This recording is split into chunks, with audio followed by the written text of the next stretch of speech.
Hare Krishna and a very good morning, dear students.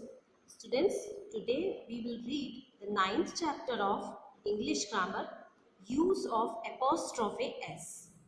ठीक है? अब apostrophe s क्या होता है? आप लोग ने अगर प्रीवियस क्लास में पढ़ा होगा और आपको कुछ याद होगा तो आप लोग ने ये पढ़ा होगा कि apostrophe s किसी भी वर्ड में अगर हम apostrophe s लगा रहे हैं, जहां पर भी हम एपोस्ट्रोफे एस का यूज कर रहे हैं, उसका मतलब होता है कि वो किसी भी पर्सन को बिलोंग कर रही है वो चीज। ठीक है, जैसे मान लीजिए मैंने बोला राम्स बाइसिकल, तो इसका मतलब होगा राम की बाइसिकल। ठीक है, चलिए अभी हम इसके कुछ एग्जाम्पल देखेंगे तो उससे आपको क्लियर होगा। Use of apostrophe S. Dimple has curly hair, इसका मीनिंग हुआ डिम्पल के कर्ली बाल हैं। ठीक है, इसका डिम्पल के कर्ली बाल है। अब यहाँ पर है dimples curly hair looks pretty. ठीक है, अब देखिए यहाँ पर आप डिम्पल में एपोस्ट्रोफे एस लगाया है। यहाँ पर डिम्पल्स कर्ली हेयर, इसका मतलब हुआ डिम्पल के कर्ली हेयर। डिम्पल के मतलब डिम्पल को बिलोंग कर रहे हैं उसके ये वाले हेयर, कर्ली हेयर है ना। किसके कर्ली हेयर? डिम्पल के कर्ली हेयर। डिम्पल के कर्ली हेयर लुक्स प्रेटी, सुंदर दिखते हैं। ठीक है, तो यहाँ पर ये जो कर्ली हेयर है ये किसको बिलोंग कर रहे हैं? डिम्पल को। ये बता रहे हैं कि ये डिम्पल के कर्ली हेयर है। ठीक है, तो जब हम एपोस्ट्रोफे एस का यूज करते हैं ना तो उसका मीनिंग हो जाता है कि वो चीज उस पर्सन को बिलोंग कर रही है। ठीक है, चलिए सेकेंड एग्जाम्पल देखते हैं। The soldier has a gun, इसका मीनिंग हुआ सोल्जर के पास एक गन है, एक बंदूक है। ठीक है, अभी सोल्जर के पास एक बंदूक है, इसका सिंपल मीनिंग हो रहा है। अब इसका the soldiers gun is heavy, इसका मीनिंग हुआ सोल्जर एपोस्ट्रोफे एस, मतलब सोल्जर की, सैनिक की गन इज हैवी, उसकी गन कैसी है? हैवी है, भारी है, सोल्जर की गन। ठीक है, तो यहां पर देखिए उसकी बताने के लिए हमने करा सोल्जर्स। ठीक है, तो जब हमने एपोस्ट्रोफे एस लगा देते हैं ना तो इसका मतलब हो जाता है उसका, उसकी, उसके। ठीक है, अब थर्ड एग्जाम्पल हम देखेंगे। The nurse is wearing a uniform, nurse ने एक यूनिफॉर्म पहना है। ठीक है, the nurses uniform is white, अब इसका मतलब हुआ नर्स एपोस्ट्रोफे एस लग गया यहाँ पर, इसका मीनिंग हुआ नर्स की यूनिफॉर्म वाइट है। नर्स की, नर्सेस का मीनिंग निकल रहा है यहाँ पर नर्स की, मतलब यूनिफॉर्म किसकी है? नर्स की। नर्स की यूनिफॉर्म वाइट है।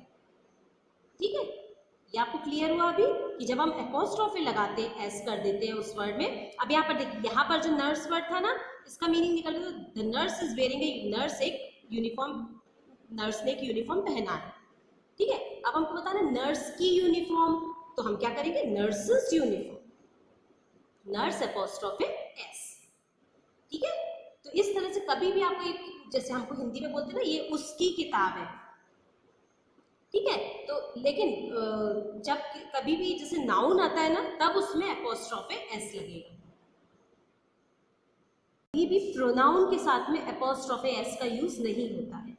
जैसे हम कभी भी नहीं बोलेंगे दिस इज हर्स बुक, जैसे ये उसकी किताब, मान लीजिए मैंने बोला तो मैंने बोला दिस इज हर्स बुक, तो हम कभी भी हर एपोस्ट्रोफे एस नहीं लिखते। ठीक है, प्रोनाउन में कभी भी पोजीशन जब शो होता है या बिलोंगिंग, जो एपोस्ट्रोफे एस होता है ना, जब हम एपोस्ट्रोफे एस लगाते हैं तो इसका मीन्स होता है पोजीशन, और पोजीशन का मीनिंग होता है कि किसी भी पर्सन को वो चीज बिलोंग कर रही है, उसकी है वो चीज। ठीक है ना, जैसे नर्सेस, तो इसका नर्स की, नर्स को बिलोंग कर रही है, नर्स की यूनिफॉर्म। ठीक है, तो यहाँ पर देखिए नाउन से सब, डिम्पल्स, सोल्जर्स, नर्सेस, ये सब नाउन है। इनकी जगह पे प्रोनाउन होता है ना, और अगर उसके साथ हमें तो उसके साथ कभी भी एपोस्ट्रोफे एस का यूज नहीं होता है। ठीक है, देखिए यहाँ पर लिखा है we use apostrophe S to show belonging. Belonging का मतलब होता है कि उस पर्सन को बिलोंग कर रही है वो चीज, उस पर्सन की है।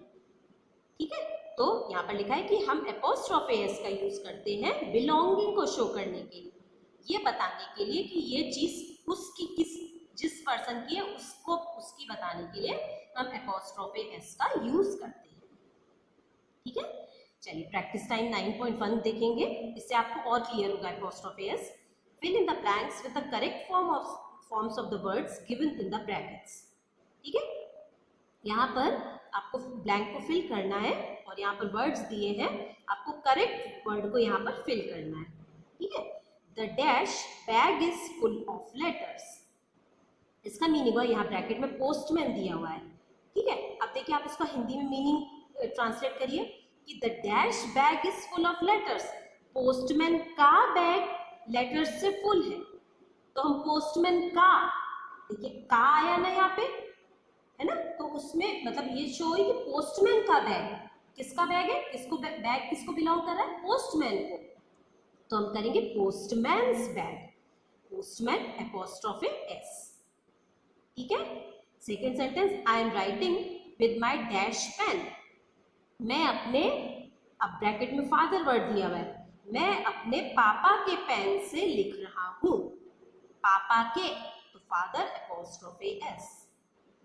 ठीक है, थर्ड सेंटेंस है, look at the dash smiling face, अब किसके स्माइलिंग फेस को आपको देखना है, हम इसको हिंदी में कैसे बोलेंगे, देखो बेबी के स्माइलिंग फेस को बोलेंगे ना, कि हम ऐसा तो नहीं बोलेंगे बेबी स्माइलिंग फेस को देखो, ऐसे बोलेंगे क्या, नहीं बोलेंगे, है ना, तो हम क्या बोलेंगे, look at the baby smiling face, baby के स्माइलिंग फेस को देखो।